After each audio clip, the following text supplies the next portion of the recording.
आदरणीय धर्म प्रेमी सज्जनों, सादर नमस्ते। मैं जेठालाल विश्वकर्मा आप सभी का हार्दिक स्वागत करता हूँ। महाभारत सभा पर्व अध्याय 11। महर्षि वैशंपायन जी कहने लगे, हे राजन जन्मेजय जी। तब राजा धृतराष्ट्र ने दुर्योधन से इस प्रकार कहना प्रारंभ किया। धृतराष्ट्र बोले, हे दुर्योधन, विदुर जी जो कुछ कहते हैं उसी को मैं अपना सर्वोत्तम हित मानता हूँ। अतः ये वश जुए का खेल नहीं होना चाहिए। जुए में बैर विरोध की संभावना दिखाई देती है। बैर विरोध होने से राज्य का नाश हो जाता है। अतः ये पुत्र, तू जुए का आग्रह छोड़ दे। माता पिता को चाहिए कि वह पुत्रों को उत्तम कर्तव्य की शिक्षा दें। अतः मैंने ऐसा कहा है। हे दुर्योधन, तुम मेरे ज्येष्ठ पुत्र हो, जेठी रानी के गर्भ से उत्पन्न हुए हो। हे पुत्र, पांडवों से व्यर्थ द्वेष मत करो, क्योंकि द्वेष करने वाला मनुष्य मृत्यु के समान कष्ट पाता है। युधिष्ठिर छल कपट से अनभिज्ञ हैं, वह किसी के साथ छल कपट नहीं करते। उनका धन तुम्हारे ही जैसा है। जो तुम्हारे मित्र हैं वह उनके भी मित्र हैं, तथा युधिष्ठिर तुमसे कभी द्वेष नहीं करते। हे भरत कुलभूषण, तुम्हारे जैसे पुरुष को भी उनसे द्वेष नहीं करना चाहिए। हे राजन, तुम्हारा और युधिष्ठिर का कुल एवं पराक्रम एक सा है।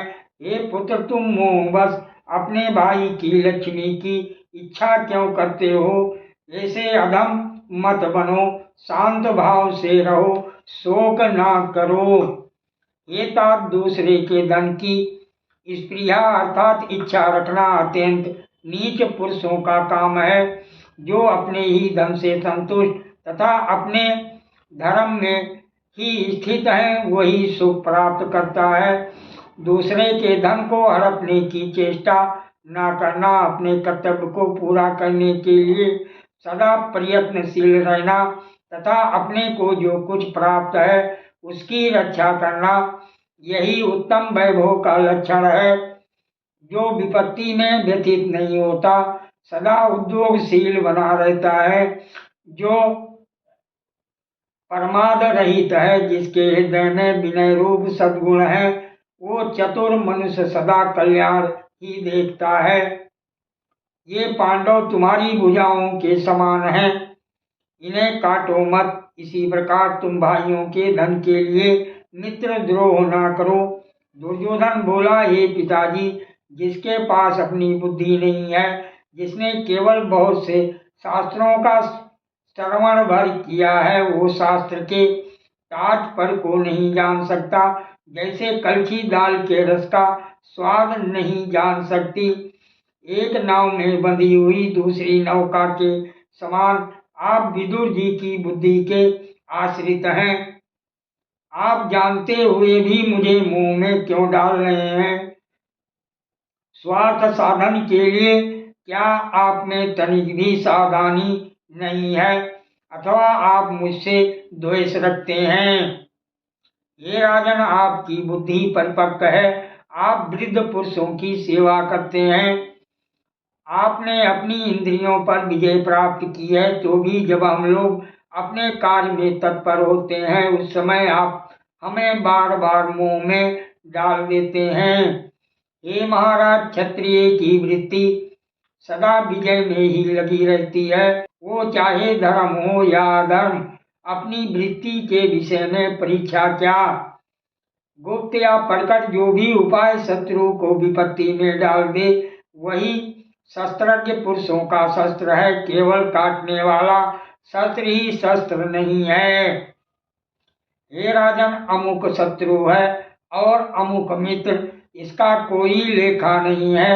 शत्रु मित्र सूचक कोई अक्षर भी नहीं है। जो जिसको संताप देता है वही उसका शत्रु कहा जाता है। असंतोष ही लक्ष्मी प्राप्ति का मूल कारण है। अतः मैं असंतोष चाहता हूँ। ये राजन, जो अपनी उन्नति के लिए प्रयत्न करता है उसका वो प्रयत्न ही सर्वोत्तम नीति है। जैसे सर्प बिल में रहने वाले चूहों आदि को निगल जाता है, उसी प्रकार ये भूमि विरोध न करने वाले राजा तथा प्रदेश में न विचरने वाले ब्राह्मण सन्यासी को ग्रस लेती है। जो निरंतर बढ़ते हुए शत्रु पक्ष की ओर से मोहवश उदासीन हो जाता है, तो बढ़े हुए रोग की भांति शत्रु उस उदासीन राजा की जड़ काट डालता है। हे भरत कुल तिलक, हे अजमेर नंदन, आपको शत्रु की लक्ष्मी अच्छी नहीं लगनी चाहिए। हर समय न्याय को सिर पर उठाए रखना भी बुद्धिमानों के लिए भारी है। जब तक मैं पांडवों की संपत्ति को प्राप्त न कर लूं, तब तक मेरे मन में दुविधा ही रहेगी। अतः या तो मैं पांडवों की उस संपत्ति को प्राप्त करूंगा अथवा युद्ध में मरकर सो जाऊंगा, तभी मेरी दुविधा मिटेगी। सादर प्रणाम। जय श्री कृष्ण।